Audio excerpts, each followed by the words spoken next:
ये जो हमारे पास छोटा सा टॉपिक है इसका नेम क्या है, ट्रांजेक्शन्स और items are not included in national income.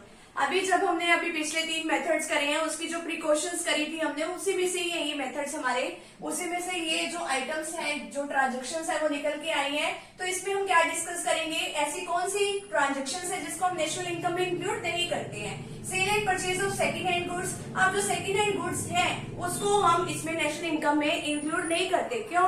क्योंकि जब हमने फर्स्ट टाइम में सेल करी थी या परचेज करी थी तब हमने उसको नेशनल इनकम में कैलकुलेट कर लिया था, दोबारा थोड़ी उसी को ही हम जो है कैलकुलेट करेंगे। और लेकिन अगर मान लो इसका कमीशन होता ना कि हाँ भाई अगर हमने किसी से कोई गाड़ी परचेज करी है और बदले में हमने किसी को मतलब कमीशन एजेंट को हमने कमीशन दिया है, उसका कमीशन तो कर लेंगे हम नेशनल इनकम में कैलकुलेट, लेकिन जो सेकेंड हैंड गुड्स है उसके सेल परचेज कर रहे हैं तो वो नेशनल इनकम में कैलकुलेट नहीं होगा। इसी तरीके से financial sale and purchase of shares, bonds and debentures, अगर मान लो हमने जो है शेयर्स या बॉन्ड्स से डिवेंचर्स जो है सेल परचेज करे हैं तो वो भी इसके अंदर इंक्लूड नहीं करेंगे। इलीगल एक्टिविटीज करके हम जो है पैसा कमा रहे हैं, कोई जुआ खेल रहा है तो उसके थ्रू उसके पास पैसा आ रहा है या 2 नंबरी से कहीं से उसके पास पैसा आ रहा है तो उसको हम नेशनल इनकम में इंक्लूड नहीं करते।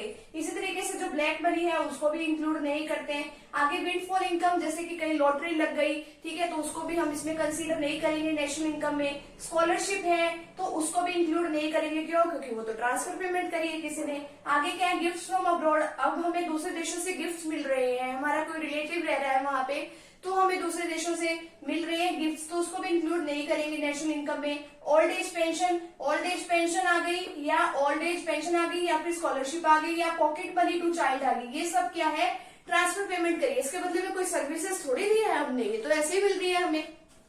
आगे क्या है, money receive from a worker abroad by his family, अब पैसे आ रहे हैं अब्रॉड से, ठीक है, अब उसकी फैमिली के पास आ रहे हैं वो पैसे, money receive from a worker abroad by his family. अब मान लो देखो, अगर उसको मान लो 1 साल से ज्यादा का टाइम पीरियड हो चुका है तो इसके अंदर इंक्लूड नहीं करेंगे नेशनल इनकम में। अगर 1 साल से कम का टाइम पीरियड हुआ है उसको गए हुए किसी पर्सन को और वो 1 साल से भी कम टाइम पीरियड है तो वो इंक्लूड हम नेशनल इनकम में करेंगे, अदरवाइज नहीं। अगर 1 साल से ज्यादा टाइम पीरियड के लिए कोई बाहर चला गया तो उसको इंक्लूड नहीं करेंगे। Money receive from a relative working in a foreign country, अब पैसे मिल रहे हैं हमें, कोई फॉरेन कंट्री में हमारा कोई रिलेटिव काम कर रहा है तो पैसे आ रहे हैं तो उसको भी नेशनल इनकम में इंक्लूड नहीं करेंगे।